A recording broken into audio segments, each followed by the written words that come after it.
সাভারে রুদ্র হত্যা মামলায় জড়িত ৩ জনকে গ্রেফতার করেছে পিবিআই। হত্যায় জড়িত থাকার কথা স্বীকার করে জবানবন্দি দিয়েছেন আসামিরা। মঙ্গলবার সকালে রাজধানীর উত্তরায় পুলিশ ব্যুরো অফ ইনভেস্টিগেশনের কার্যালয়ে সংবাদ সম্মেলনে বিস্তারিত তুলে ধরেন জেলা পুলিশ সুপার। জানান, মাদকের টাকা পাওনা থাকায় রুদ্রকে কৌশলে ডেকে নিয়ে হত্যা করে ৪ তরুণ। গত ২১ ডিসেম্বর সাভারের রাজফুলবাড়িয়ায় ধলেশ্বরী নদীতে রুদ্রর মরদেহ পাওয়া যায়। তার মৃত্যু নিশ্চিত করে বা পানিতে ডুবিয়ে গিয়েছে।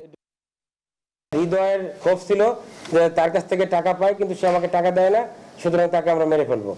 মদ খাইয়ে ইন্টেনশনালি তাকে বেশি পরিমাণ মদ খাইয়ে তাকে নদীতে সে পড়ে যায় এবং পড়বার পরে যখন সে সাহায্য চায় যে আমাকে উঠান, না উঠিয়ে বরং ওই যে নৌকা চালানোর যে বৈঠা আছে, বৈঠা দিয়ে তার মাথায়, মুখে, শরীরে বিভিন্ন জায়গায় আঘাত করে।